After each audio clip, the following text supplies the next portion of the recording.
menemukan Passion-nya di mana. callingnya gitu kan ya, Iya. sudah terpanggil ya Betul, untuk betul. bisa berdaya. Alhamdulillah gitu, berarti salah satu tujuan kami di sekolah alam itu sudah tercapai.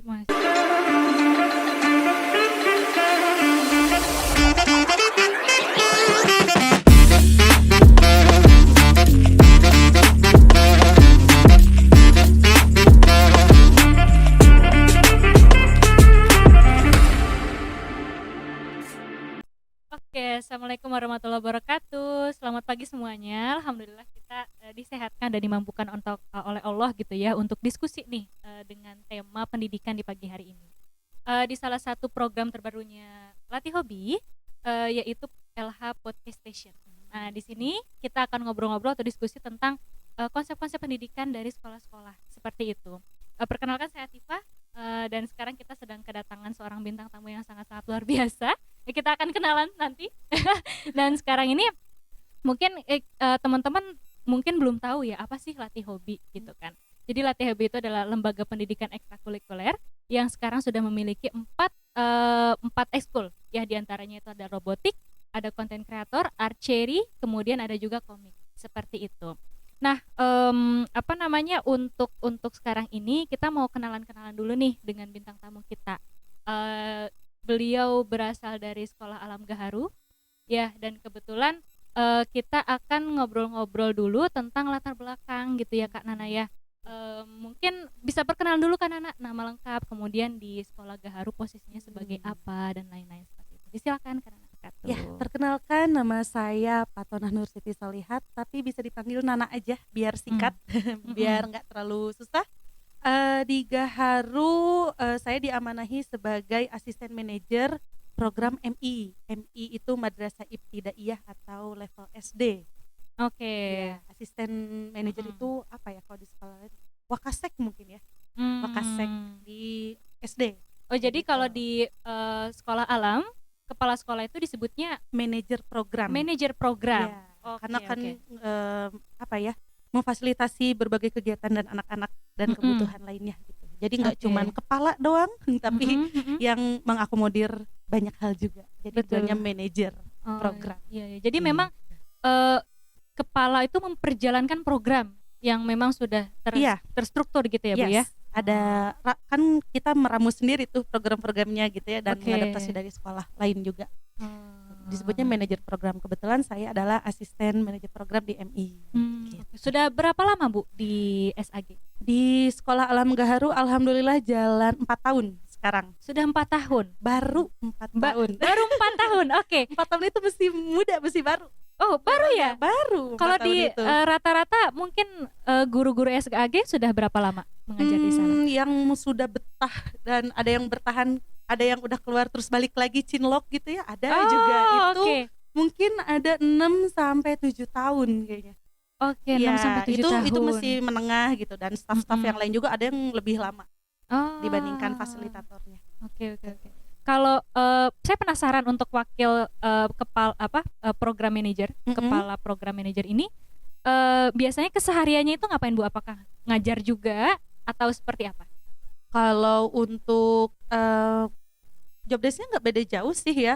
Kalau manajer program tuh Capsek sama ya, running untuk keadaan di sekolah, terus kedinasan kayak gitu.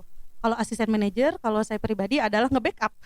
Jadi kalau misalkan Capseknya itu untuk urusannya eksternal, saya internal, kurikulum, terus kegiatan siswa, sama tadi misalkan mau ada koordinasi sama ekskul kayak gini kan, supaya lancar di sekolahnya, itu bisa saya bantu untuk obrol-obrolnya.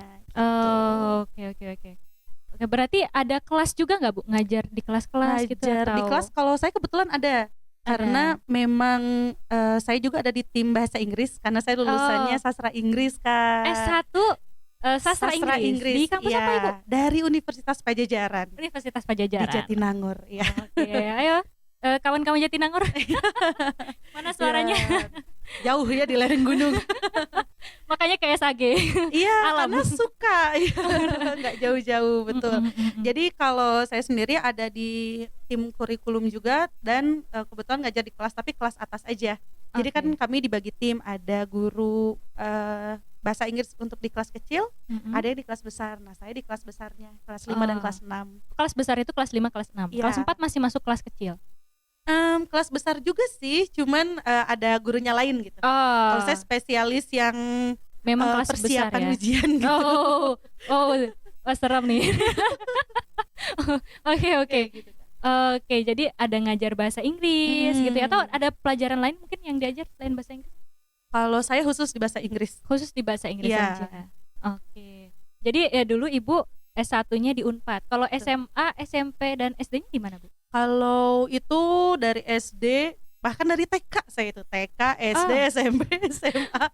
Itu satu line semuanya di Pondok Pesantren Al-Basyariah. Oke. Ya, mungkin kalau yang domisili di Bandung itu udah tahu lah ini pesantren di mana karena cukup besar juga ya. Dia ada di Cigondewah, ada di Arjasari, ada di Cibaduyut, ada. Oh, Jadi, banyak ya? Iya, ada 3 Oke. lokasi gitu yang tersebar untuk pesantrennya. Sampai SMA-nya di Al-Basyariah. Jadi mondok. dari TK sampai SMA pondok pesantren. Iya, tapi TK-nya mah nggak mondok. Oh, TK.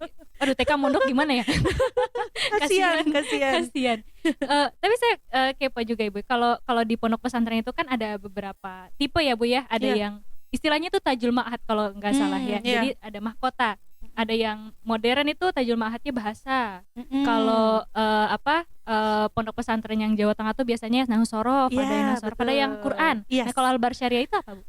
Tadi karena kami tidak melabel pondok pesantren modern ya, mungkin semi modern. Jadi kami pengkhususannya memang bahasa. Di bahasa. Iya, jadi kebanyakan yang lulus dari pondok pesantren itu tuh ke sastra Arab.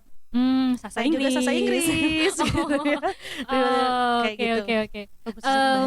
Oke. Jadi memang di bahasa ya Bu ya. Kemudian kalau untuk ini Bu, istilahnya pertama kali nih, ini kan sekarang Ibu jadi guru ya. Nah, pertama kali encounter Ibu di dunia pendidikan gitu. Apakah di lembaga, apakah di sebelum SAG ini ada lembaga yang lain, sekolah yang lain, atau ada lembaga informal yang lain tempat Ibu mengajar? Pertama kali bersinggungan sama praktek ngajarnya gitu ya di pendidikannya itu sebenarnya dari pas kuliah semester 3 kalau nggak salah 3 apa 4 gitu ya, saya lupa. Di Jatinangor itu kan memang masih banyak desa ya Kak. Iya, betul. Desa-desanya itu kebetulan banyak anak-anak yang putus sekolah. Oke. Waktu itu saya gabung ke komunitasnya itu adalah Taman Ilmu namanya. Jadi mahasiswa-mahasiswa yang mau ngajar tanpa dipungut biaya gitu ya. Beneran pengen main sama anak-anak, pengen ngajarin sesuatu hal ke anak-anak. Seenggaknya anak-anak yang putus sekolah ini tuh tetap bisa baca buku, tetap bisa kumpul basic sama ilmunya teman-teman seumurannya. Betul. Ya. Seenggaknya kalaupun mereka belum bisa sekolah formal pada saat itu, mereka tetap bisa tahu banyak hal dari baca buku, dari ngobrol sama teman-teman seumurnya dan ngobrol sama kami waktu itu dari komunitas Taman Ilmu di Jatinangor. Wah, itu jadi dari mahasiswa sudah aktif di kegiatan sosial yang berhubungan dengan mengajar. Iya, waktu itu awal banget Taman Ilmu namanya. Itu berapa lama di Taman Ilmu itu? Cuman setahun. Karena habis itu langsung kena bombardir tugas yang lain. Akhirnya kan ada regenerasi, akhirnya ada junior. Tapi kadang sampai kemarin itu after Covid lah ya, 2021 atau 2022 awal itu kami sempat masih suka mampir juga ke Jatinangor, ngelihat masih ada nggak nih sisa-sisa kehidupan dulu nih yang dirintis sama Taman Ilmu. Ternyata alhamdulillah masih ada, masih juga. berjalan. Masih Masya Allah. berjalan. Wah, keren. Wah, oke. Dari Taman Ilmu kemudian next journey-nya kemana lagi nih Mbak? Abis dari kampus itu saya lebih banyak ke freelance sih. Jadi di bidang pendidikan juga sama, masih ngajar-ngajar juga, karena kebetulan kalau saya pribadi itu memandang pendidikan itu bukan apa ya, hal yang harus selalu akademik. Jadi kamu tuh belajar harus straight A's gitu, semuanya A gitu, semuanya 100. Kebetulan saya tipe yang kayak gitu. Maka saya pun nyari lembaga atau tempat yang saya bisa ngajar sesuai dengan nilai-nilai yang saya pegang. Yaitu anak-anak itu belajar ya mereka harus seneng. Mereka belajar karena mereka suka dan karena mereka butuh. Dan mereka pun belajar hal-hal yang mereka suka, mereka bisa, mereka mampu. Kan dari mau terus mampu gitu ya si anak-anak ini. Akhirnya saya banyaknya di les privat waktu itu. Jadi gabung ke beberapa lembaga yang fleksibel dan sejalan gitu ya dengan nilai-nilai yang saya pegang.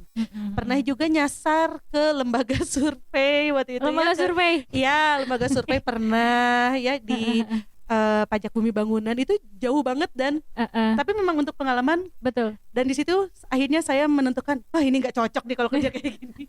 Nggak bisa gitu ya kantoran, padahal kan sudah tertata sekali ya, kerjanya mudah gitu, administratif enak. Lah ya. Betul, di kantor ber-AC, enak sekali. Cuman aduh aku nggak cocok kalau kayak gini karena kurang touch-nya gitu sama manusia lain gitu ya. Terutama memang kebetulan kayaknya saya emang sukanya main sama anak-anak sih. Jadi ketika dikasih kerjaan yang kantoran gitu sayanya jadi mumet sendiri Kak. Akhirnya nggak akan lanjut di kerjaan kantoran kayak gitu. Akhirnya ketemulah dengan Sekolah Alam Gaharu ini. Random sebenarnya ketemu Sekolah Alam Gaharu itu. Saya lewatnya lagi nge-scroll Instagram Kak.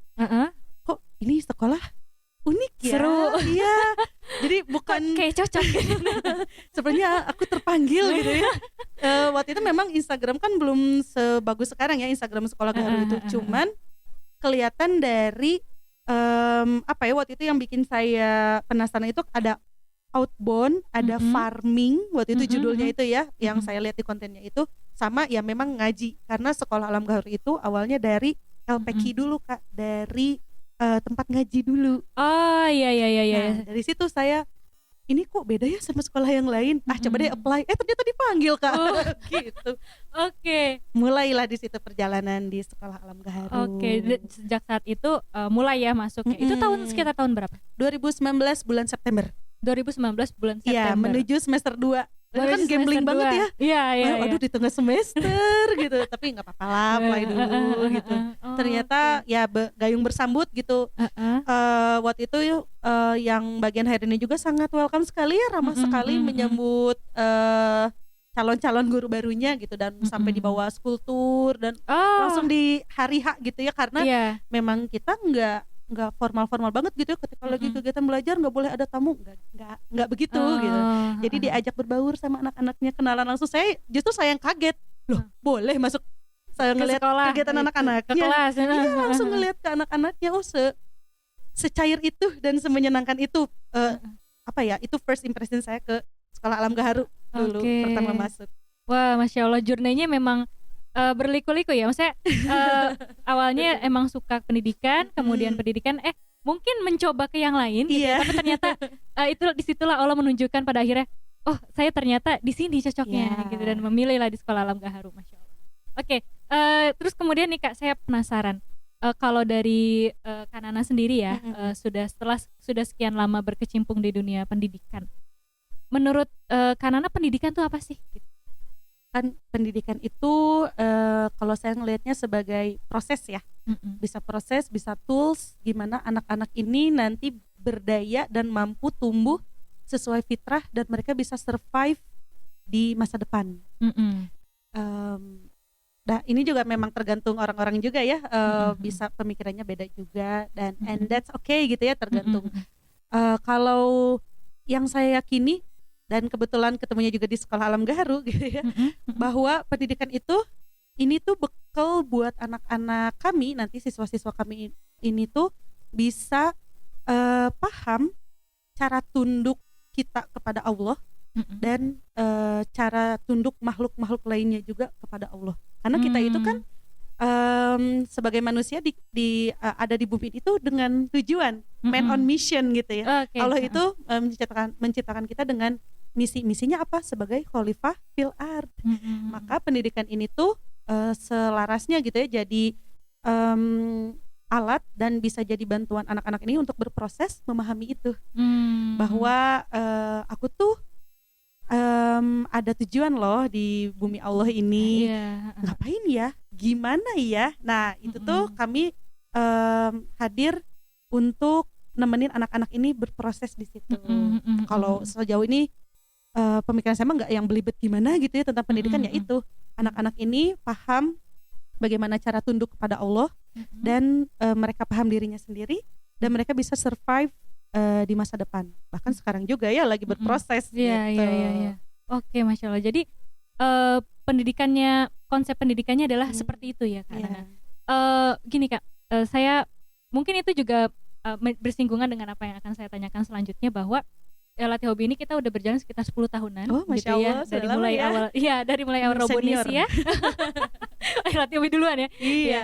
Sudah sejak lama, dan kami sudah bekerja sama dari awal sampai sekarang tuh mungkin sudah sekitar 100 sekolah yang kerjasama dengan Masya kami. Allah. Dan memang kebanyakan kami kerjasama dengan sekolah-sekolah swasta gitu. Oke. Dan sekolah swasta itu beda dengan negeri gitu, karena biasanya mereka punya konsep sendiri yang diangkat Betul. gitu. Ada yang Qur'annya mungkin, atau ada yang apa-apa gitu. Nah kalau sekolah alam ini kan yang diangkat adalah sekolah alam. Nah itu konsep sekolah alam itu seperti apa? Nah itu yang Gitu. kebayang di Kak Atifah apa nih pas ngedengar sekolah alam, wah apakah di alam bebas di hutan apa gimana? Pas Oke. kebayang deh Pertama kali Iya. saya dengar kata sekolah alam, dan saya searching gitu kan, oh ini kebanyakan agendanya outdoor gitu. Oh sekolah yang mempelajari alam dan mengelola alam gitu ya, dan memecahkan masalah-masalah yang ada di alam. Kayak gitu, saya pikir seperti itu Iya. gitu. Tapi setelah digali lebih dalam, wah ternyata gimana Kak? Ya, jadi kalau sekolah alam betul nggak begitu jauh sih, tadi kata Kak Atifah juga, sekolah yang kita itu ya hidup kan di alam raya yang seluas ini, yang sudah disediakan, dihamparkan oleh Allah, maka kita belajar dengan alam sebagai medianya. Nggak cuma numpang belajar di alam gitu ya, tapi belajar tentang alam itu sendiri, terus medianya alam, kita ngikutin cara alam, jadi kita yang paham gitu ya. Oh kalau hujan itu kayak gini, kayak gitu. Kalau mungkin di sekolah lain lewat buku, kita langsung lihat real time-nya. Ngomongin banjir biasanya, masalah banjir itu disebabkan oleh A, B, C. Kalau lewat buku, kita langsung datengin tempat banjirnya, kayak gitu. Oke, Terus diamati banjirnya. Iya, dibikin analisis juga. Jadi memang kalau biasanya saya juga gitu ya, dulu itu belajarnya teori dulu, baru praktek gitu. Atau misalkan teori dulu, baru nanti nyari-nyari kasus yang serupa. Kalau di sekolah kami di Gaharu itu biasanya kita kebalik, studi kasusnya dulu gitu. Kita cari yuk, ada apa nih di sekolah kita? Ada kasus A, B, C, misalkan ada selokan mampet. Terus kita tantik nih critical thinking anak-anak, ini kenapa ya kok bisa kayak gini? Nah baru setelah studi kasus itu, ketika balik ke kelas, ruang kelas yang bahkan kita nggak punya pintu, nggak punya jendela ya, tapi ruang kelasnya itu baru kita masuk ke teorinya, baru ada bukunya gitu ya. Nah tadi yang kita pelajari itu adalah A, B, C, D gitu. Jadi kita tarik benang merahnya. Oh, Masya Allah. Gitu, Oke, Kak. jadi anak tuh nggak langsung datang, ya hari ini kita belajar ini, tapi ada reasonnya, dikasih reason Yes. kenapa kita harus belajar itu, dan apa sih Betul. pentingnya mempelajari itu. Karena kadang sebagai siswa gitu ya, mantan Iya. siswa, kenapa saya harus belajar ini gitu kan, Iya. yang ini jatuh, yang ini dihitung segala macam gitu. Tapi kalau ada reason why-nya dulu, kayak lebih ada motivasi gitu Iya. untuk mempelajarinya. Kalau mungkin zaman kita ya Kak, seringnya tuh disuapin dulu gitu ya. Nih teori A, B, C, nih hafalin segini, kerjain LKS dari 1 sampai 5 Iya, gitu ya, disuapin terus. Tapi habis itu ya beres. Iya, gitu. betul. Terus mungkin ada dampaknya, tapi tidak sebesar anak-anak yang langsung terjun dan lihat real time-nya. betul. gitu. Kalau di Gaharu kan kayak gitu langsung. Ya. Jadi Sekolah alam. sekolahnya itu, alam itu adalah ayatnya itu sendiri. Iya. Saya jadi inget Kak, karena dulu waktu di SMA saya punya teman, dia itu suka pelajaran biologi gitu ya, dan waktu itu ada diskusi tentang teori evolusi lah gitu kan. Oh iya. Wah kan ada banyak tuh ya Betul. perdebatan gitu kan. Terus kemudian waktu itu guru biologinya bilang begini, kan ada yang bilang sains itu nggak boleh disambungin dengan agama ya. Iya, Waktu itu ada yang waktu bilang itu, seperti itu betul. dulu gitu ya. Terus kemudian teman saya mikir, ah, kenapa gitu, kan alam ini diciptakan sama Allah gitu. Kenapa harusnya kan jadi tanda gitu kan, tanda Yes. kebesaran Allah, tanda kekuasaan Allah. Tapi kenapa dipisah gitu-gitu ya. Dan Mm-mm. akhirnya dia banyak diskusi dengan saya, dan dari dia saya belajar bahwa oh ternyata ayat-ayat atau tanda atau sekolah gitu, ruang kelas gitu yang Allah sudah siapkan untuk memahami kekuasaan Dia, memahami diri kita, memahami Yes. lingkungan, ya alam itu sendiri Betul, gitu. itu ruang kelas kita tuh segede itu. Heeh, betul Bahkan betul. lebih besar dari yang bisa kita lihat sekarang. Mungkinnya kan Mm-mm. masih kita cuman taunya let's say Indonesia dulu gitu ya. Iya, betul Masih betul. ada negara-negara Alam-alam yang lain. lain. Betul, iya. Case-case yang lain. Betul. Nah, itu tuh ruang kelas sebenarnya sejatinya. Makanya kalau kami nih para fasilitator. Nah, kalau di sekolah alam itu guru tuh dibilangnya fasilitator. Fasilitator. Karena nggak fasilitator itu nggak cuma mentransfer pengetahuan ke anak-anaknya, tapi juga mendampingi, membersamai, bisa jadi bestie. Jadi ada saatnya jadi bestie sama anak-anaknya, temen main gitu ya. Ada kadang jadi tutor. Jadi nggak cuman sok buka buku halaman 5 kerjain ya, nggak cuma gitu, tapi ada yang bingung nggak, kita bahas bareng yuk. Nah, jadi kayak gitu.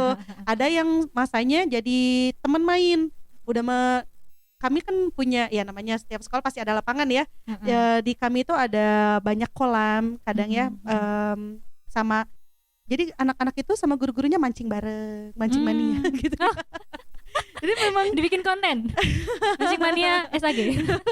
jadi memang ya itu mah luas-luasnya fasilitator juga ya, menempatkan posisi, dan anak-anaknya juga semakin kesini mereka paham, oh kalau lagi kegiatan inti, lagi jam pelajaran itu ini guru aku, ini fasilitator aku.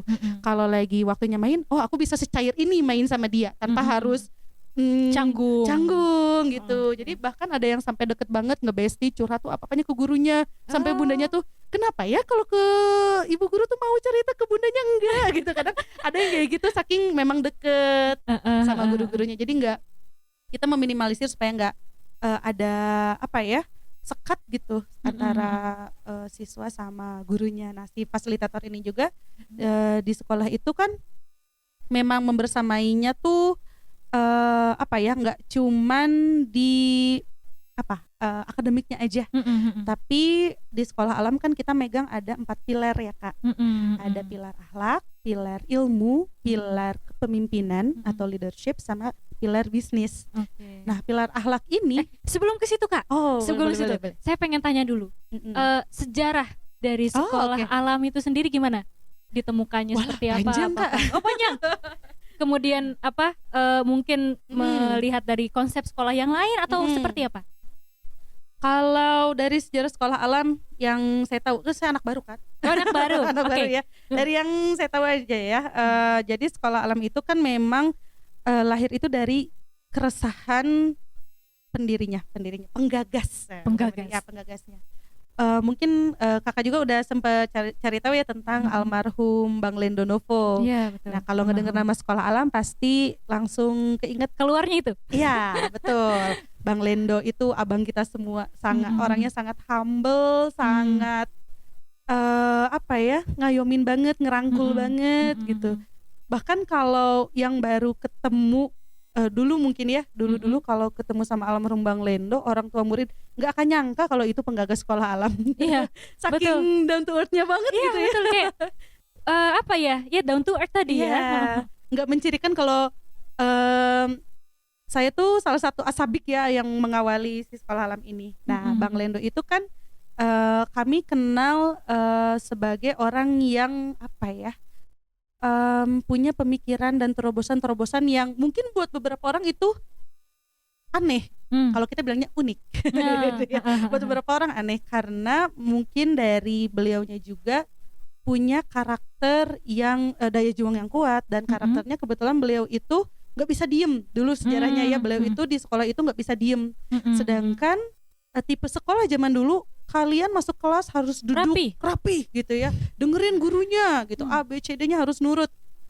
Tapi kan nggak semua anak kayak gitu ya Kak. Betul. Gitu. Jadi beliau ini merasa kayaknya ada aku tuh nggak cocok, nggak diterima di sekolahku sendiri. Akhirnya sampai beliau kuliah gitu, kuliahnya itu di Teknik Perminyakan ITB beliau itu. Oh, Jauh kan? satu alma mater sama saya. Iya berarti. betul di ITB, tapi nggak ada singgungannya sama pendidikan gitu, teknik perminyakan. Tapi beliau itu concernnya sangat luar biasa tentang pendidikan Indonesia itu mau dibawa kemana, Oke. dengan apa ya, penyeragaman seperti itu. Anak-anak yang ya let's say kita tahu tentang multiple intelligence, anak-anak itu punya kecerdasan yang spektrumnya itu Beda-beda. luas. Betul. Tapi kalau diseragamkan, kalian tuh harus semuanya matematikanya 100. Gimana dengan anak-anak yang sainsnya atau artnya atau tadi bahasanya Olahraganya. kuat, iya olahraganya, apakah harus fokus ke matematika juga? Nah mungkin dari concern ke situ, abang ini mulai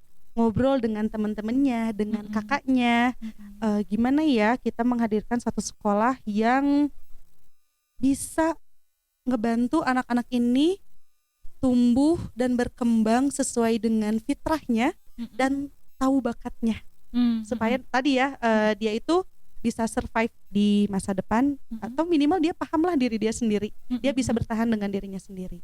Nah dari situ juga, nah ini tuh jadi tagline-nya Sekolah Alam, bukan tagline-nya sih.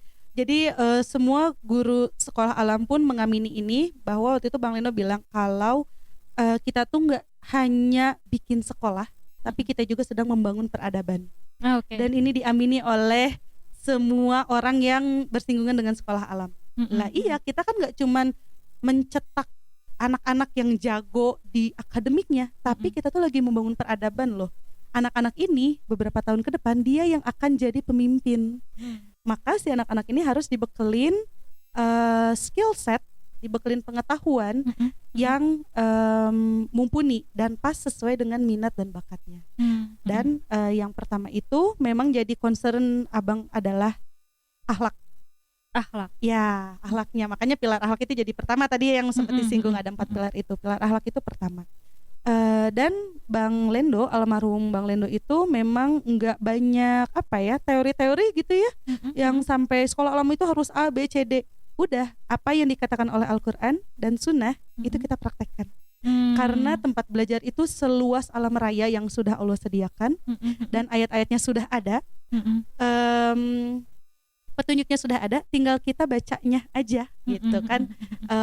Jadi apa yang dikatakan oleh Al-Quran, yang ada di Sunnah itu kita pelajari. Makanya kalau mungkin kalau di sekolah Gaharu itu, di sekolah alam Gaharu memang tiap pelajaran, tiap indikator pelajaran itu KIKD-nya itu selalu kita tarik, ada aja benang merahnya dengan salah satu ayat atau salah satu hadis. Gitu. Jadi di kami itu ada reflection time. Kita sehabis berkegiatan sehari itu kita akan refleksi dan ditariknya untuk memahami ayat-ayat Allah tadi. Gitu. Oke, Masya Allah. Jadi penggagasnya adalah Bang Lendo. Betul. Ini, dan beliau punya concern yang besar di dunia pendidikan gitu. Dan berarti khasnya memang sekolah ini di kurikulum sekolahnya itu memang dirancang sesuai dengan fitrah anak, betul, bakatnya dan lain-lain, gitu ya. Itu yang mungkin jadi pembeda antara sekolah alam dengan sekolah yang lain. Betul Kak. Oke. Kita juga emang kerjasama sama beberapa mentor kami gitu ya yang lain.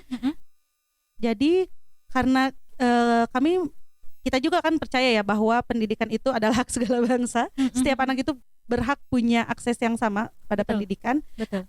Jadi itu juga yang ngedorong sekolah alam itu menjadi sekolah inklusif, Kak. Jadi untuk teman-teman berkebutuhan khusus juga sekolah alam itu sangat terbuka untuk menerima teman-teman ini, untuk ikut berkegiatan dengan kami. Kelasnya tidak dipisah, kegiatannya nggak dispesialkan gitu ya, sendirian, tapi include, gabung sama teman-temannya yang lain. Betul. Jadi yang reguler dan teman-teman yang spesial ini tuh bareng kegiatannya. Baik secara akademik, mungkin ada penyesuaian gitu ya. Begitupun dengan kegiatan outdoornya, dan kegiatan pengayaan lainnya juga dibarengin. Gitu. Wah, oke. Oh, jadi juga membuka, sangat terbuka gitu ya dengan anak-anak yang spesial yang berkebutuhan khusus. Oke, kemudian Kak, saya mau tanya lagi. Tadi Kakak sedikit singgung tentang ada kurikulum akhlak.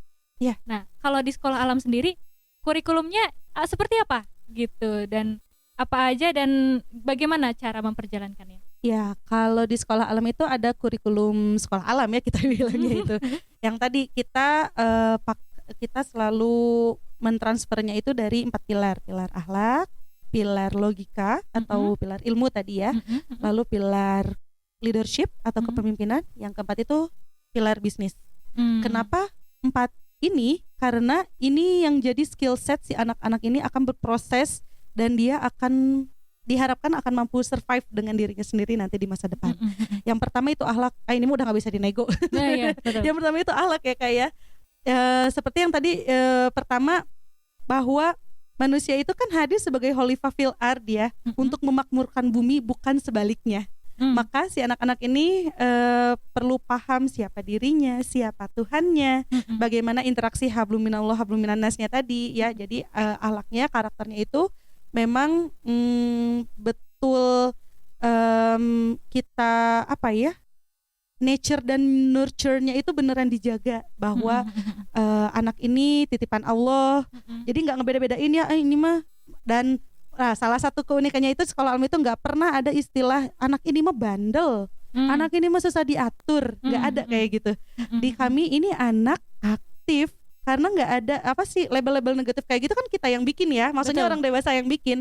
Padahal itu memang fitrahnya anak. Memang anak itu karakternya emang ada yang seperti itu. Betul, ya senengnya main gitu ya. Terus bagi anak-anak ini statistik kan? Iya betul, kan tipe belajar juga beda-beda ya. Ada yang visual, ada yang audio, ada yang memang dia cepat nangkep lewat materi. Ada yang kinestetik ya harus aja gitu, harus gerak bergerak gitu ya.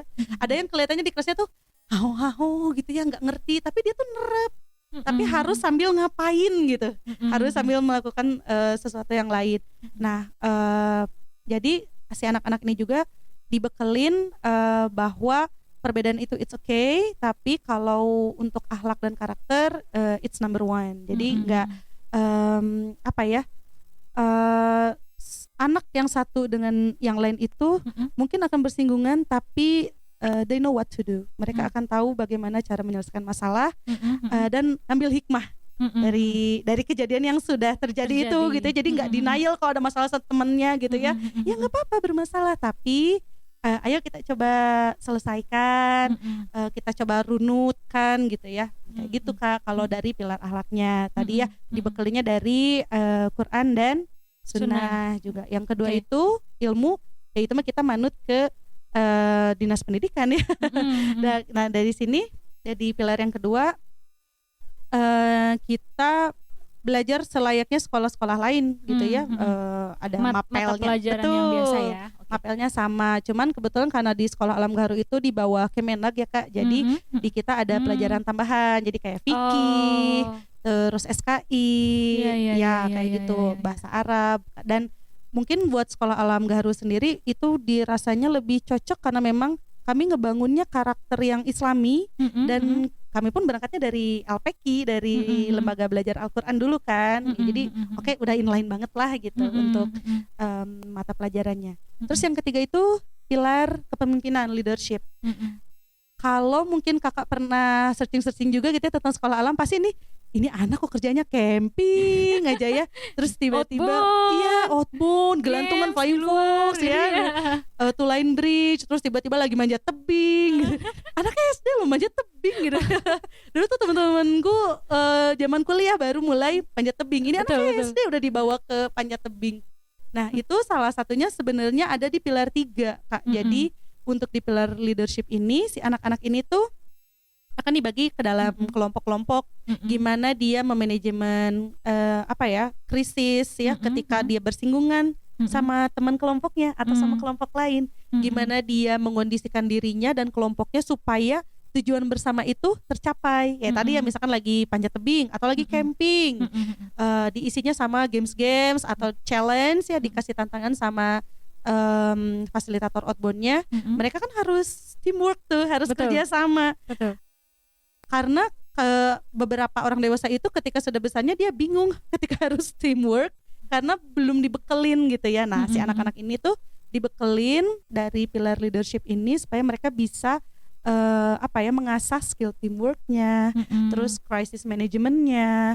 Jadi nggak sekedar ayo camping ya, kalau camping biasa juga banyak ya kayak sekolah-sekolah atau kita juga mau camping sendiri gampang lah, tinggal berangkat kemana gitu, nenda terus bikin fire camp kayak gitu gampang lah. Cuman Kalau di sini di sekolah alam itu kita ada muatan-muatannya kita bekelin supaya si anak ini tuh tadi ya tetap bisa memakmurkan bumi dan survive in the future.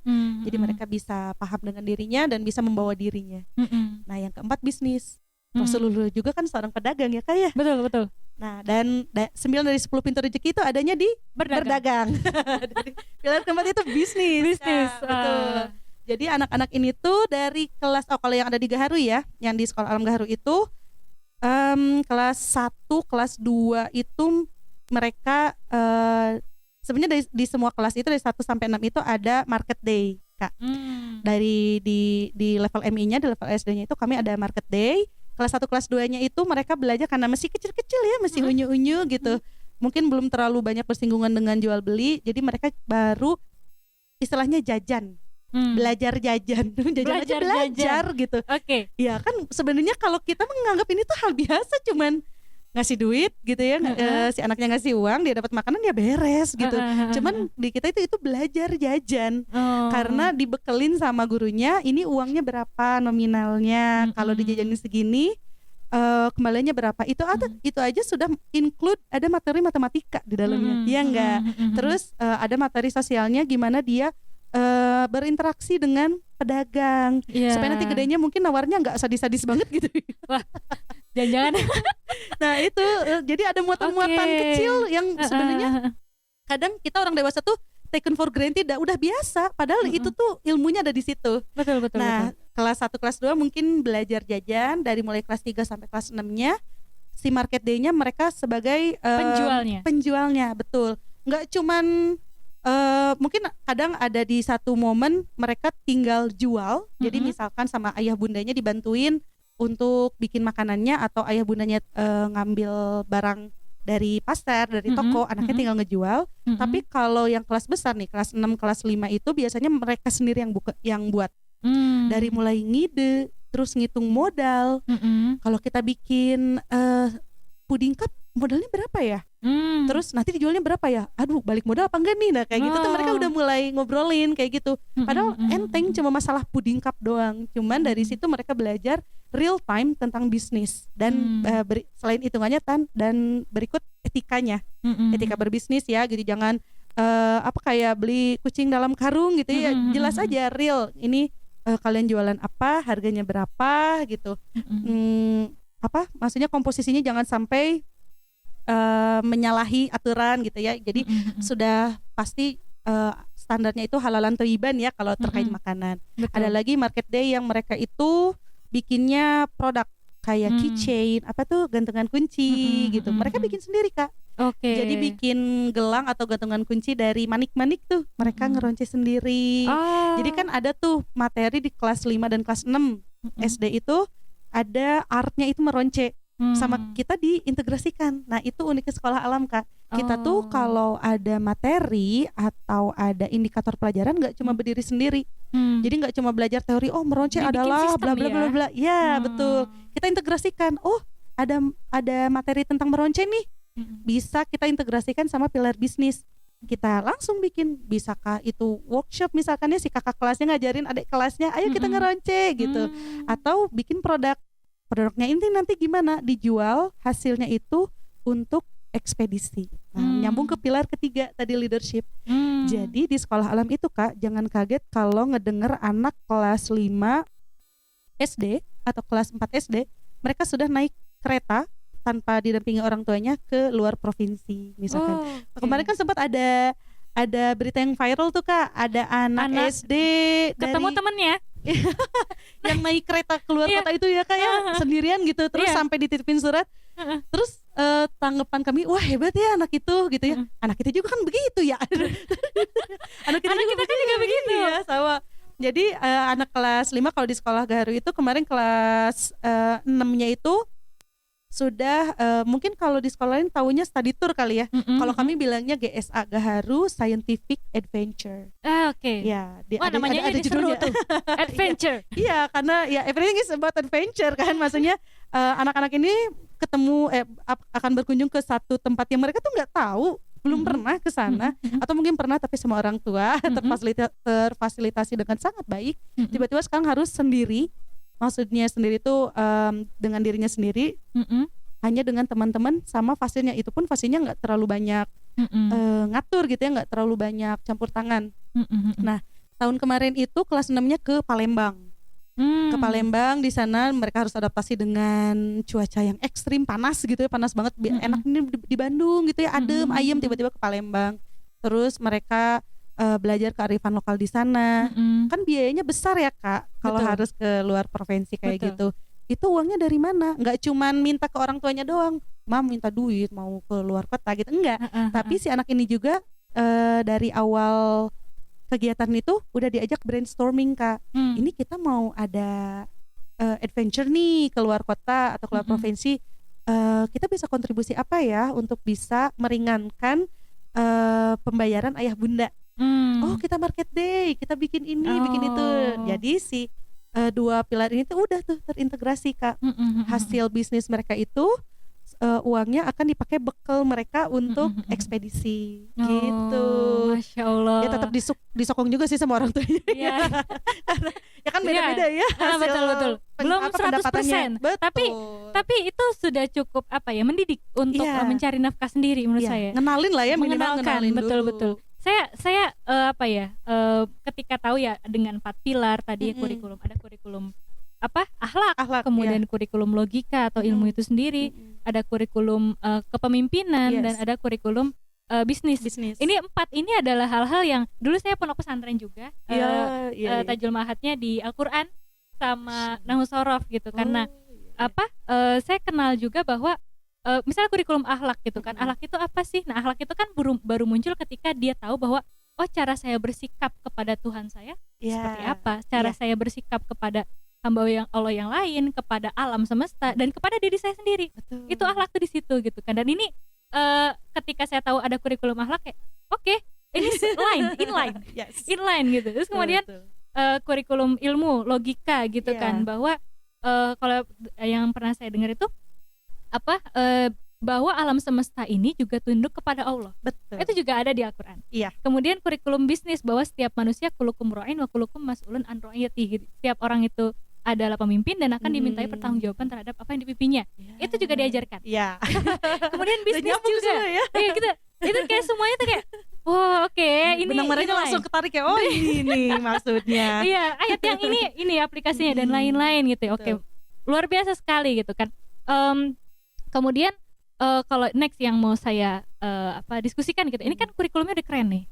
Nah, bagaimana caranya agar semua guru itu punya sekolah alam itu, agar semua guru punya jiwa yang sama, punya ruh yang sama untuk untuk memperjalankan itu, tujuan kita itu loh untuk melaksanakan pendidikan nih. Betul, pertanyaan bagus Kak. Karena tadi ya cara pandang orang juga terhadap pendidikan kan beda-beda ya Kak. Betul. Ada yang pokoknya kalau mungkin spesifik sekolah ya, nggak cuman pengajarnya aja, bahkan orang tuanya juga gitu. Pokoknya kalau belajar itu akademiknya harus excellent misalkan. Ada yang orang tua yang anak saya di sekolahin itu supaya dia punya skill set tertentu misalkan, makanya ada sekolah vocational gitu ya, ada SMK gitu. Betul. Terus kalau di kami di sekolah alam itu dikenal sebagai pembekalan untuk guru-gurunya itu adalah BBA, belajar bersama alam. Gitu. Itu pelatihan untuk gurunya. Betul. Jadi gimana supaya fasilitator di sekolah alam itu punya ruh yang sama untuk membersamai tumbuh kembang anak ini. Setiap guru yang bergabung dengan sekolah alam akan dibekelin si skill set itu, belajar bersama alam. Kayak gimana sih sekolah alam itu? Barangkali nanti bisi ini ya Kak, geger budaya gitu. Biasanya di sekolah konvensional ya udah buka buku halaman, rangkum silakan, terus atau isi LKS. Nggak ada kita kayak gitu sekolah alam, dan dijelasin kenapa kita nggak kayak gitu. Dijelaskan. Terus kayak tadi outbound misalkan, minimal kalau jadi guru sekolah alam minimal banget bisa pasang tenda. bisa bikin tenda gitu. Oke. Kebayang kan kalau misalkan anak-anaknya udah jago gitu ya, anak kelas 4 SD udah bisa bikin Masak tenda dengan kelompoknya. Gurunya Gurunya bengong. Itu gimana? Hah, ini tuh yang mana ya? Nah, itu kan kasihan ke fasilitatornya dan Betul. akan jadi apa ya? Kendala juga gitu ya, jadi tantangan ketika membersamai anak. Nah, si gurunya dibekelin juga di sisi outbound, di sisi farming. Nah, tadi ini belum kesebut ya. Farming itu kalau di kita ya bertani beternak juga ya, ilmu tanah gitu ya. Nah, si farming ini mungkin kalau di mapel pelajaran biasa itu di IPA kan. Nah, di kami langsung ada terhampar si labnya gitu. Kalau kita bilangnya green lab. Tempat anak-anak ini tuh praktek langsung. Oh, ini loh buah itu yang kayak gini, bunga itu yang kayak gini. Proses penyerbukan tuh langsung dilihat dari bunganya real. Jadi nggak teorinya dulu diapalin penyerbukan yang kayak gini bla bla bla. Tapi lihat dulu, ini bunganya kayak gini. Ini bisa nggak kalau ada proses penyerbukan? Penyerbukan itu apa? Langsung dijelasin di situ. Sebelum masuk ke kelas gitu ya, ke teorinya. Kita punya green lab dan di situ juga kita belajar kalau di sekolah alam itu beberapa sekolah alam yang ada fasilitasnya gitu ya, si tamannya itu kita menerapkan permaculture, Kak. Permaculture itu adalah pertanian berkelanjutan, supaya gimana caranya kita bertani atau beternak tapi tidak merusak tanah. Betul. Kayak Itu penting. Betul sekali. Apalagi untuk sekarang ya, Kak. Betul. Di tengah gempuran pestisida gitu ya, pupuk kimia, kita juga masih pakai gitu untuk produksi gitu. Misalkan kita ngejelasin ke anak untuk produksi skala besar ya nggak apa-apa kita pakai kimia, tapi kita harus bayar dosa itu di sisi yang lain, misalkan dengan tidak mubazir makanan. Terus kita juga pernah ada satu sesi khusus ngebahas bahwa Indonesia itu nomor pertama penghasil food waste terbesar di Asia Tenggara. Itu kita ngebahas itu ke anak-anak. Dicari tahu sebabnya tuh kenapa. Apakah karena di Indonesia itu sangat berlimpahnya si sandang pangannya itu gitu ya, sampai orang-orang itu mudah menghamburkan makanan, tapi kok masih ada yang kelaparan ya. Nah kayak gitu, jadi ditarik ke sebelah situnya sama anak-anak itu. Dan itu di kurikulum farmingnya, guru-guru akan dibekelin pemahaman itu saat masuk ke sekolah alam. Jadi ada tangganya gitu, Kak, di tahun pertama minimal tadi ya outboundnya paham. Tahun kedua farming, terus cara membersamai anak. Jadi nggak cuman mentransfer ilmu, tapi membersamai anak juga kan, pengasuhan. Guru di sekolah alam itu harus paham pengasuhan. Pengasuhan. Betul, pola pengasuhan. Jadi untuk ngeregulasi emosi anak, jangan yang sampai mengabaikan gitu ya. Kamu mah gitu aja masa nangis. Oh itu tuh udah red light banget, Kak. Kalau di sekolah alam nggak mungkin ada yang kayak gitu. Anak butuh validasi. Betul. Jadi udah harus melek itu. Itulah kenapa di sekolah alam juga memfasilitasi parenting. Untuk fasilitator beserta ayah bundanya. Jadi kalau di sekolah alam itu secara berkala beberapa bulan sekali itu akan ada kegiatan parenting, dan itu nggak usah bayar lagi, Kak. Udah include gitu ya. Betul, fasilitas sekolah, ayah bundanya beserta fasilitator itu bisa terus nge-upgrade ilmu parentingnya buat membersamai anak-anak ini. Gitu. Jadi yang belajar nggak cuma anak, tapi orang tuanya juga. Betul. Jadi kan sekolah itu sebenarnya kerjasama kan antara sekolah sama orang tua di rumah. Betul. Supaya sinkron, supaya inline dan optimal ke anaknya. Jadi nggak istilahnya kalau dulu itu pokoknya saya udah nyekolin anak saya betul ke sekolah. Saya motonya balik-balik tuh udah bagus. Udah oke gitu ya. Jadi kayak kalau dulu tuh almarhum Bang Lendo bilangnya gini, sekolah itu bukan laundry, bukan mesin cuci. Betul. Jadi orang tuanya menitipkan, ini anak aku masukin ke sini, pokoknya pulang ke rumah harus udah oke, semuanya udah rapi, bersih, kinclong gitu ya. Tapi mungkin bisa kayak gitu kalau guru di sekolahnya rada otoriter gitu ya.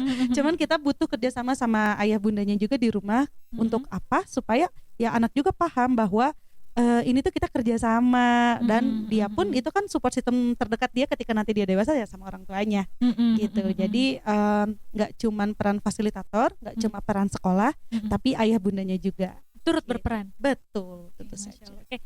Tadi saya mau bahas sedikit tentang tertarik tadi dengan sedikit bahasan tentang sekolah alam itu memaksimalkan bakat ya memaksimalkan bakat yang dimiliki sama anak gitu kan. Betul. Kan setahu saya ada beberapa nih ya, ada 8 bakat, kemudian ada Yes. cara belajar, ada karakter, ada yang Ya. melankolis, sanguinis, Betul. lalala gitu kan ya. Dan itu setiap anak punya komposisi yang berbeda-beda gitu. Nah, Betul. bagaimana sekolah alam mengenali bakat siswa tersebut dan memaksimalkannya sampai jadi gitu ya si bakatnya, jadi pisau yang tajam gitu, itu seperti apa? Iya, betul. Jadi ada salah satu lagi kalimat yang selalu kita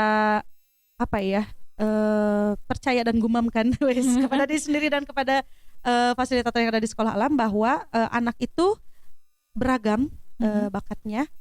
Maka kalau ibarat tadi kata kakak kayak pisau, itu kita jangan fokus di yang tumpulnya, tapi asah yang tajamnya. Betul. Dan di tiap anak itu beda-beda. Fokus pada kelebihannya, kita mengakali hal yang belum optimalnya gitu ya, kekurangannya itu kita akalin. Misalkan kalau di sekolah alam Gaharu itu dan beberapa sekolah alam lain, kita kenal yang namanya instrumen talent mapping, Kak. Itu dari Abah Rama. Ini juga guru kami semua lah ya, itu sangat membantu sekali untuk perkembangan sekolah alam di Indonesia. Abah Rama ini punya satu instrumen namanya talent mapping, barangkali nanti kakak juga mau lihat. Kalau hemat saya ya, ketika ngelihat si instrumen talent mapping ini, karena saya juga sama, begitu masuk sekolah alam, setelah wawancara harus ngisi si talent mapping itu. Oh, jadi guru-gurunya juga harus tentu ngisi. saja. Jadi biar ketahuan. Jadi istilahnya tuh kalau untuk orang dewasa kan jadi tepat guna gitu ya, Kak. Karena udah bukan saatnya lagi merintis bakat ya dari nol gitu. Jadi udah tepat guna untuk kerjaannya. Kalau untuk anak-anak kami, untuk siswa-siswa ini mungkin masih fluktuatif ya, karena namanya anak-anak. Hari ini pengen jadi dokter, besoknya pengen jadi pilot, besoknya lagi pengen jadi petani gitu ya. Masih anak-anak. Cuman dari peta bakat ini sudah kelihatan dia dominannya di mana. Kayak tadi ya, anak yang kuat banget di seninya, dia sangat jago ngegambar, ngelukis gitu. Kelihatan banget interestnya di seni. Akan kasihan kalau dia harus dijejelin sama hal-hal yang berbau matematis iya, gitu misalnya gitu yang dia bisa tapi dia struggling gitu. Mungkin itu bisa jadi orang dewasanya belum paham si bakat anak ini apa. Makanya ada talent mapping. Bukan patokan mutlak, tapi bisa ngasih gambaran. Kalau anak A itu dia jagonya di seni, anak yang ini sangat kuat di sainsnya misalkan. Ada lagi anak yang dia tuh sangat terlihat naturalisnya. Jadi dia itu sangat mungkin di kelas dia biasa aja, diem aja, manut-manut aja. Ketika dia keluar, ketika dia mampir ke Green Lab, semua nama serangga dia tahu, jenisnya, bakat naturalis. Iya, itu sangat kelihatan sekali dari si talent mapping tadi, Kak. Jadi si talent mapping ini akan didiskusikan dengan ayah bundanya supaya nanti ayah bundanya tahu, oh anak aku tuh jagonya di sini. Gimana ya cara ngoptimalin ini dalam beberapa tahun ke depan supaya si anaknya juga belajarnya dengan sungguh-sungguh dan dari maunya dia juga gitu. Nggak dipaksakan, dan ayah bundanya juga nggak harus kebingungan untuk menentukan nanti anak aku gedenya pokoknya harus jadi dokter gitu. Kalau ternyata bakatnya di yang lain ya gimana? Betul. Tadi ya. Kalau untuk yang dewasanya seperti kita di talent mapping pun bisa untuk ngelihat kita jagonya kerjanya di bidang apa. Nah, kayak gitu juga kan. Itu kalau udah dewasa udah lebih settle mungkin ya, Kak. Si talentsnya bakatnya itu udah mulai kepetakan dengan sangat baik. Bisa dijadikan acuan yang pas gitu untuk pekerjaan. Nah, kalau buat anak-anak ini kan untuk ngelihat jadi ketika udah kelihatan dominannya di mana, sekolah itu bisa ngambil tindakan untuk memaparkan kegiatan yang lebih banyak sesuai dengan bakat dia. Gitu. Misalnya si anak ini jagonya di sainsnya gitu ya, kuat sekali. Kita ajakin dia untuk ikutan ekskul kayak tadi robotik misalkan gitu ya, atau mau bikin project sains bisa gitu. Yang satu jagonya di seni, kita arahkan, kita kenalin dulu ke nari, ke melukis. Jadi tugas fasilitator kan itu ya, sama ayah bunda, memfasilitasi untuk kenalan. Ada loh ekskul yang bisa kalian coba gitu, sesuai dengan bakat kalian. Gitu. Mantap. Yang mau saya tanyakan selanjutnya itu adalah ada nggak peran orang tua di pendidikan anak di sekolah SAG gitu? Kayak misalnya harus ikut apa, berperan apa orang tuanya, seperti apa kayak gitu? Oh, itu peran orang tua kalau ditanyain ya besar banget ya kalau di untuk pendidikan anaknya di Gaharu itu. Kalau untuk peran orang tua, pertama kita punya komite sekolah yang pasti isinya ayah bundanya kan, orang tua siswa ya.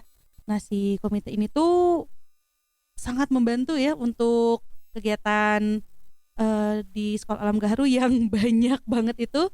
Jadi bisa misalkan untuk kegiatan anaknya disosialisasikan ke orang tua siswa itu lewat komite. Terus kalau misalkan mau ada pertemuan dibantu dikoordinir sama komite. Jadi kan saling-saling gitu ya, kerjasama. Kalau ada acara besar ikut kontribusi juga.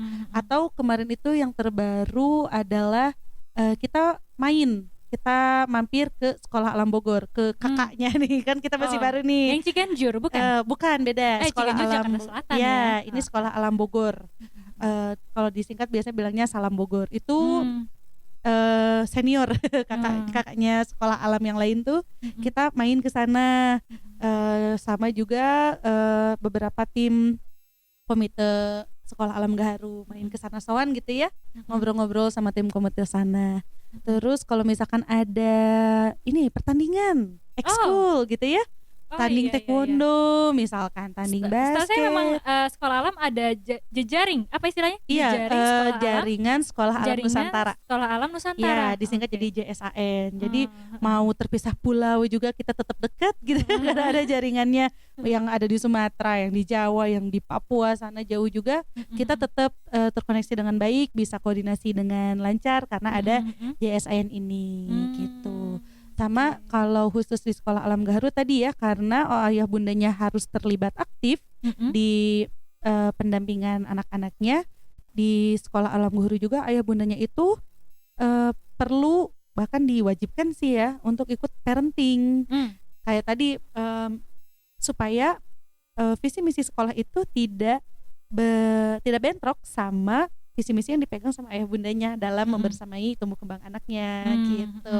Jadi kalau misalkan ada yang mau didiskusikan nih sama ayah bundanya, bisa ngobrol ke fasilitator kelasnya atau ke kepala sekolah gitu, ke saya juga bisa kayak gitu.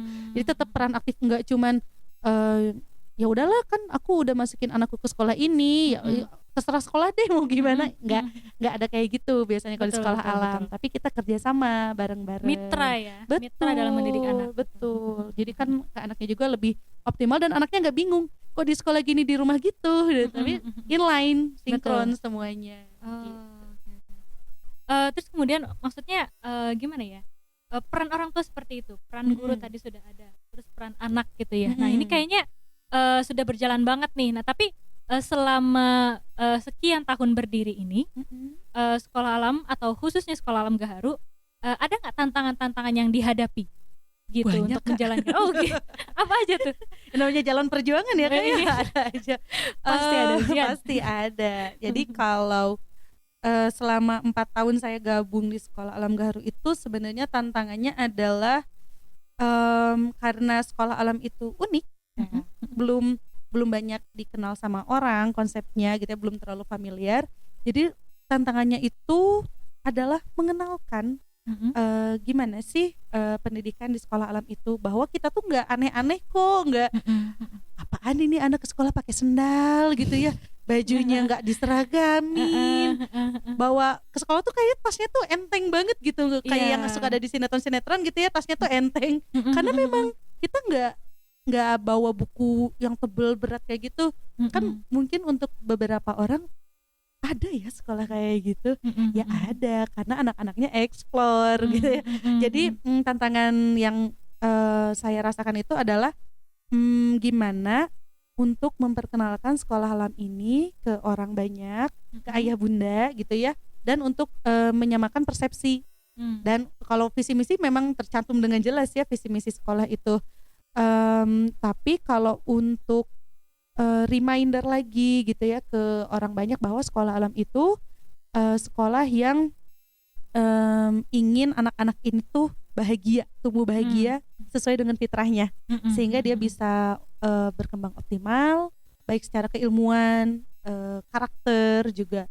Dan itu tuh memang di beberapa poin mungkin ya, di beberapa kesempatan itu agak ada challenge-nya karena ada beberapa orang yang enggak, sekolah itu akademik dong, nanti gimana kalau nggak bisa nyampe standar tertentu gitu ya, standar tertentu gimana. Nah kalau gitu memang itu jadi tantangan banget sih Kak.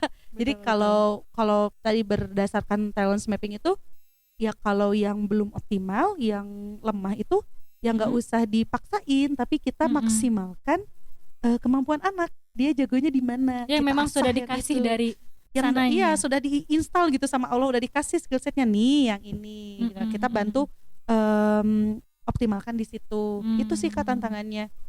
Sama mungkin satu lagi, karena Sekolah Alam Gaharu adanya di Bale Endah ya Kak. Tantangannya tentu saja alamnya. Gitu alam kan. Bale Endah. Iya, alam Bale Endahnya. Jadi pasti tiap sekolah alam itu punya keunikan masing-masing. Kalau kita suka bilang itu in situ development. Jadi sekolah alam itu pasti punya karakteristik khas tergantung dia ada di mana. Kayak sekolah alam Rinjani, dia ada di kaki lereng gunung. Betul, Rinjani. ada di kaki gunung banget. Dia pasti tantangannya beda sama sekolah alam Gaharu yang ada di Bale Endah, yang ada di tengah komplek, di tengah kota gitu. Akan beda juga sama sekolah alam Bandung yang ada yang di Dago, betul. Yang dia tuh pinggiran banget sama Curug Dago. Akan beda gitu. Betul. Apa ya, pendekatan anak-anak kepada alamnya, masalah yang ditemukan misalkan ya, terus beda lagi sama sekolah alam Ciganjur tadi yang ada di Jakarta ya. Tentang polusi lah, tentang sampah. Nah beda-beda kan. Nah itu tuh apa ya, tantangan yang kalau selalu kita bilang itu tuh yang memicu kita untuk kembali mengabdi ke tempat kita masing-masing. Jadi tantangan itu ya kita hadir untuk menyelesaikan tantangan-tantangan tadi di setiap daerah tempat kita tersebar di Indonesia gitu. Benar-benar memakmurkan bumi. Insya Allah. Mengelola dan memakmurkan bumi. Insya Allah. Iya. Oke. Kita lanjut nih Kak ke segmen selanjutnya ya. Kalau di Sekolah Alam Gaharu sendiri ada sudah include dengan ekstrakurikuler nggak? Fasilitas ekstrakurikuler? Ekskul ada Kak, karena tadi ya kita menjaga si keberagaman anak ini ya. Kalau bakat anak itu nggak cuman A, B, C, D aja, tapi ada banyak, maka kita pun perlu ekskul untuk memfasilitasi itu, ya kan? Salah satunya ini dengan kerjasama sama Latih Hobi ya kayak betul. Jadi memang ada hal-hal, ada bagian-bagian yang kita nggak bisa cover di sekolah. Kalau misalkan ngajinya kan udah, atau misalkan kalau dari internal itu ekskul yang dari internal sekolah ada beberapa fasilitator yang dia tuh punya kemampuan yang outstanding. Misalkan di bidang seninya kita bikin art club. Nah itu fasilitatornya nanti ada extend jadi tutor di ekskul juga. Cuman kalau yang nggak bisa cover ke sekolah, kita kerjasama sama vendor luar. Salah satunya Latih Hobi.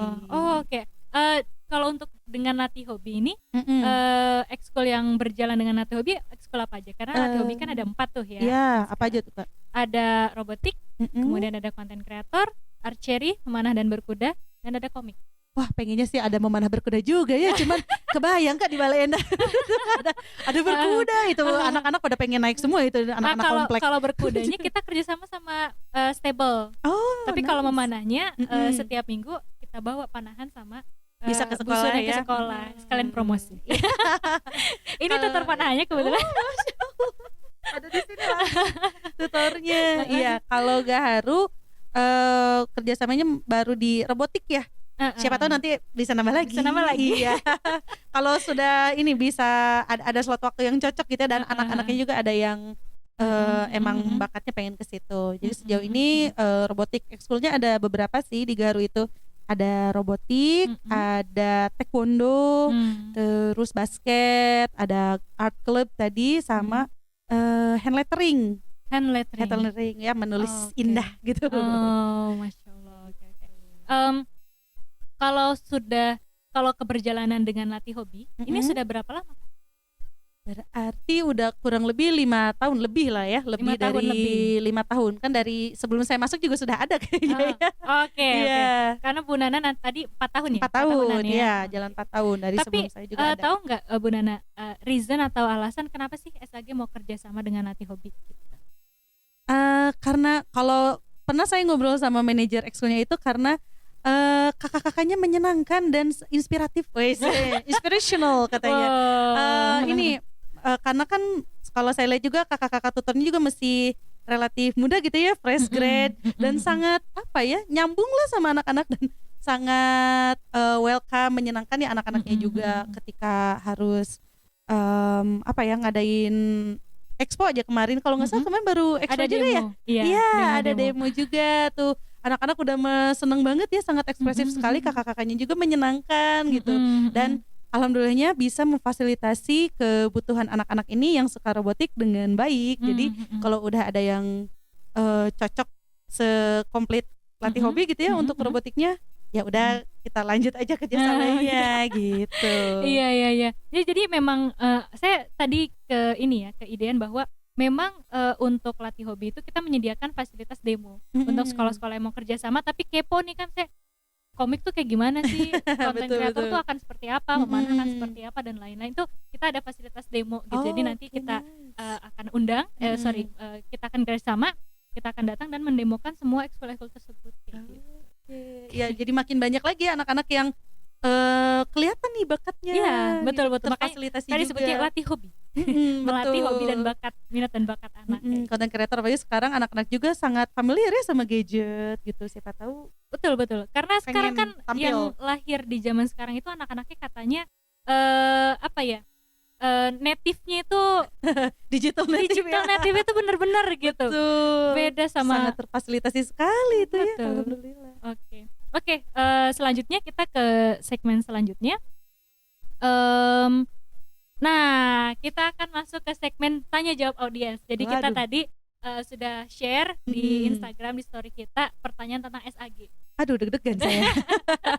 Dan pertanyaan yang muncul itu adalah,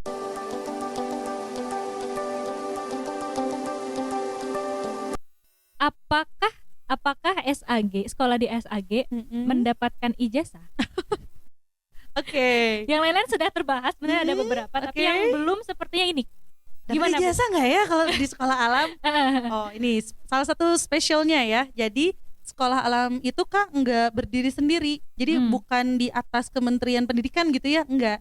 Tapi kita tetap menginduk ke ke Diknas. Kalau yang sekolah biasa gitu ya, kalau kami kan emang di bawah Kemenag, jadi ada kemadrasahannya gitu, kalau kami suka bilang itu ada muatan-muatan pelajaran agamanya. Jadi justru kalau anak-anak yang sekolah di sekolah alam double Kak ijazahnya. Oke. Jadi mungkin kalau dulu kita mulai bikin portfolio itu pas mau kerja kali ya, atau pas kuliah. Anak-anak sekolah alam itu lulus dengan 2 ijazah. Kalau dari sekolah alam Gaharu itu nanti dia punya ijazah yang tadi nilai akademik ya, ijazah sekolah, lulus SD, sama ijazah sekolah alam. Nah, isinya apa? Portfolio anak-anak ini selama 6 tahun udah pernah camping di mana, udah pernah summit ke puncak mana aja, udah pernah GSA study tour ke kota mana aja, atau bahkan barangkali keluar negeri gitu ya, ada yang programnya keluar negeri, itu di list berikut kemampuan-kemampuan yang sudah tercapai. Misalkan di kelas 5 itu di Gaharu anak-anaknya udah ada yang summit ke misalkan Gunung Gede gitu ya, atau ke puncak Mega gitu ya di Pangalengan gitu itu tuh. Nah, itu akan ke ijazahnya tadi. Jadi dirangkum perjalanan. Ya, betul. Dirangkum perjalanan anak-anak ini. Dengan baik gitu ya. Terus misalkan pernah ikutan olimpiade gitu ya, itu akan diterbitkan juga sertifikatnya, pernah berkontribusi di mana, pernah ikut aktif di mana, itu akan masuk nanti jadi double ijazahnya 2 Kak. Barangkali Kakak pengen nanti adiknya atau anaknya pengen ijazahnya 2, biar keren gitu ya, double tuh. Oke, jadi terjawab ya bahwa dapat Ada. ijazah bahkan 2. Iya, bahkan 2. Bahkan jadi kalau misalnya ya Mm-mm. mau melanjutkan ke kampus yang Mm-mm. apa gitu itu tetap bisa. Oh, tentu saja bisa. Tentu saja. Jadi kalau misalkan SD nih Kak, SD-nya tuh di sekolah alam. Nggak mungkin secara idealnya gitu ya, kalau anak-anaknya udah betahnya di sekolah alam, SMP dan SMA-nya pun Di sekolah pasti alam. nyarinya sekolah alam dong, karena Betul, sudah nyaman dan polanya Mm-mm. sudah paham. Tapi kalau mau ke sekolah negeri, ke pesantren atau ke international school itu bisa banget Kak. Bahkan apa ya, nggak beda jauh kok gitu. Bahkan skillnya kalau dari murid-muridku ya yang udah lulus gitu, ketika dia masuk ke sekolah swasta lain tapi bukan sekolah alam, dia tuh udah paling mandiri gitu Kak di antara teman-temannya. Terlatih. Sudah terlatih karena waktu SD-nya dibawanya camping gitu ya, di sekolahnya ya di sekolahnya tuh udah biasa apa-apa mandiri sendiri sama teman-temannya gitu ya, gotong royong. Ketika masuk SMP swasta lain, dia tuh udah paling diandelin banget lah sama teman-temannya tuh. Beberapa kali kepilih jadi ketua kelas, bahkan ada yang jadi ketua angkatan. Wow. Karena udah mandiri gitu. Di pesantrennya jadi ketua angkatan juga ada. Jadi gitu. memang karakter pemimpinnya terbentuk ya. Betul. Dan kalau dan untuk terakui di lingkungannya. alhamdulillah, ya insya Allah kan emang itu tujuannya ya kayak supaya bina dirinya berhasil gitu. Terus kalau misalkan lanjut ke kampus ya, kebetulan kalau sekolah alam belum buka kampusnya sih, setahu saya belum ada kampusnya gitu. Tapi kalau misalkan mau lanjut ke university, bukan masalah gitu ya, karena ijazah aman, nilai secara akademik oke, kemampuan bina diri oke gitu. Setahu saya juga ada lulusan sekolah alam Bogor kalau nggak salah, dia masuk ITB juga. Gitu. Ya aman alhamdulillah gitu ya. Atau ada juga beberapa contoh yang sama di sekolah alam Bogor juga, karena memang sudah sampai level SMA gitu ya, udah lulus sampai SMA-nya itu, dia lebih memilih gap year Kak.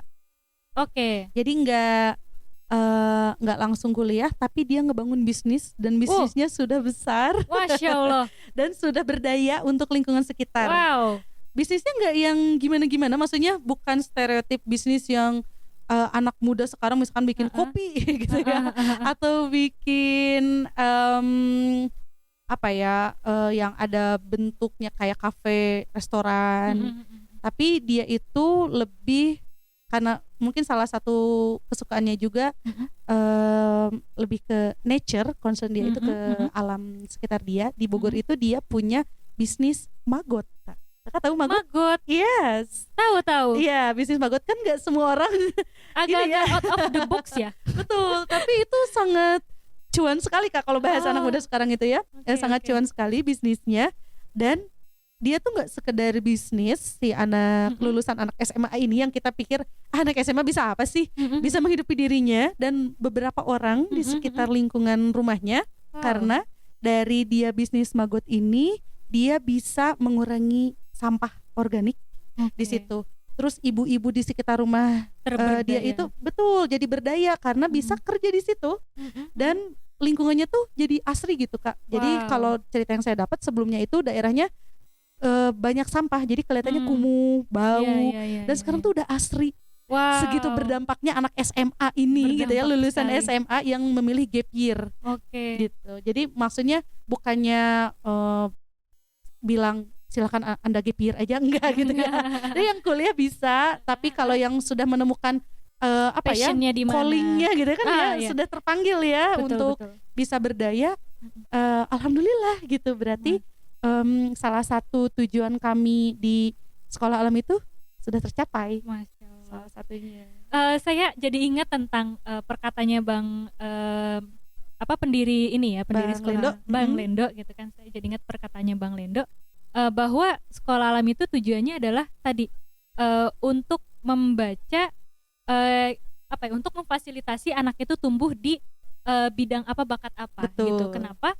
Karena kalau anak itu tidak hidup dengan bakatnya, dengan nature-nya, dengan fitrahnya, dia bisa aja hidup tapi nggak optimal, nggak full gitu hidupnya. Hidup sekedar hidup gitu. Sekedar hidup gitu. Tapi kalau dengan bakatnya, dengan passion yang sudah diinstal dari sana, misi yang udah ada dari atas gitu ya, dikasih, maka dia akan ngerasa full hidupnya. Iya, Gitu. betul. Optimal dia Iya, hidupnya. jadi kayak ruhnya itu apa ya, puas dengan apa yang bisa dia lakukan. Mungkin untuk sebagian orang gitu ya, terlihat kecil, tapi dia puas dan dia tuh berdampak untuk lingkungan sekitar. Betul, Kan betul, itu betul. maksudnya misi kecil mungkin ya, tapi berdampak dan dia sudah memenuhi panggilan dia gitu ya. Aku mau pengennya berdampak untuk lingkunganku gitu, dan itu benar tercapai. Luar keren, luar biasa sekali. Oke, kita udah masuk ke 2 pertanyaan terakhir. Oke.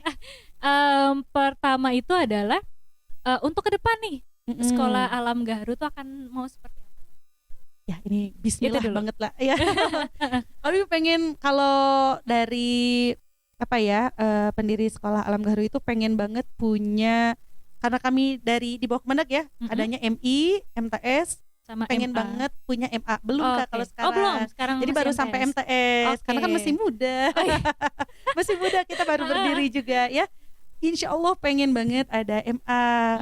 Biar apa ya, tadi memaksimalkan potensi anak, dan gak menutup kemungkinan di level MA ini kan si anak tuh udah tahu ya, udah kegambar bakatnya seperti apa. Kita bisa lebih spesifik supaya ketika lulus SMA tadi gak menutup kemungkinan ada anak-anak seperti yang tadi milih gap year dan sudah bisa berdampak untuk lingkungannya gitu. Jadi semakin banyak. Oh ini satu lagi tuh, Bang Leno tuh selalu bilang kalau kita semua itu agen perubahan. Agen perubahan, jadi tersebar di berbagai pulau, di berbagai tempat. Kita tuh agen perubahan dari siswa-siswa yang lulus dari sekolah alam ini, Kak. Gitu kan, salah satu mimpi besarnya itu ya, Kak. Dan memang insya Allah semoga sekolah alam Gaharu juga bisa semakin memfasilitasi anak dengan baik, dengan sesuai fitrahnya, dan bisa go internasional lah, Kak. Amin. Itu mah pengen banget, cita-cita banget tuh. Justru diadaptasi ya di dunia yang lain-lain betul. ya, di negara-negara jadi nggak lain. cuman jago kandang istilahnya. Kalau kandangnya mah dia sudah difasilitasi untuk main kesana kemari. Semoga nanti juga bisa go internasional. Amin ya rabbal alamin. Oke, itu untuk skala Gaharu. Iya. Kalau untuk Bu Nana sendiri, ini secara personal gitu, cita-cita atau keinginan di dunia pendidikan itu apa? Di dunia pendidikan ya semoga ini tidak muluk-muluk ya. Kalau seperti yang selalu saya aminkan gitu ya, dan saya terapkan juga ke anak-anak, semoga pendidikan di Indonesia bisa ngebawa anak-anak kita tumbuh kembangnya itu, mereka bertumbuh dengan bahagia dan sesuai fitrahnya. Itu sih. Kayaknya cuma segitu tapi susah loh itu tuh. Oke. Ya, betul kan ya, sesuai fitrahnya tadi. Kalau sesuai jenjang umurnya anak SD itu ya dia belajarnya dengan bahagia, dengan main, dengan banyak eksplorasi. Nanti ke level SMP beda lagi. Tapi alhamdulillah sih kalau ngeliat di Indonesia sekarang sudah ada kurikulum merdeka yang kami pun tidak begitu sulit beradaptasi dengan kurikulum merdeka karena kita tuh kayak gitu, cuma nggak dijudulin aja ke kurikulum merdeka. Jadi sekolah alam tuh udah merdeka duluan sebelum ada kurikulum merdeka ini. Tapi kelihatan gitu sinkron, dan kami ngerasa terdukung sekali ketika Pak Menteri itu mencanangkan udah ngejudulin dan bikin ini official sebagai kurikulum merdeka. Oh ini inline banget nih. Jadi kita udah nggak sebegitu unfamiliarnya gitu ya untuk orang banyak. Gitu. Semoga anak-anak ini bisa semakin terfasilitasi di bidang pendidikan untuk masa depannya. Masya Allah, amin ya rabbal alamin. Terima kasih, keren banget tamu kita pada hari ini, diskusi kita. Makasih banyak banget Kak Atifah. jadi teman ngobrol yang asyik banget ini. Sama saya juga banyak dapat hal gitu, banyak ilmu, apalagi setelah mendalami tentang sekolah alam. Oh ternyata inline-nya pendidikan tuh gini ya. Saya bisa di-inline-kan seperti ini gitu. Karena kan nggak semua ya. Gak semua latar belakang kita itu dari sekolah yang seperti itu gitu kan. Oke, makasih Bu Nana atas kehadirannya pada hari ini. Mungkin sampai sini aja kita tutup dulu ngobrol-ngobrol kita. Nanti mungkin kita akan masuk ke diskusi yang lain tentang sekolah alam di Insya Allah next, dengan senang hati Kak Atifah. Semoga nanti juga bisa mampir ke sekolah ya. Amin ya rabbal alamin. Kebetulan saya juga mengajar panahan juga. Oh iya tuh, sangat ditunggu sekali Kak Tifa supaya bisa berkunjung ke Gaharu ya. Amin amin ya rabbal alamin. Oke, makasih banyak Bu Nana, Sama-sama. semuanya kita tutup ya. Assalamualaikum warahmatullahi wabarakatuh.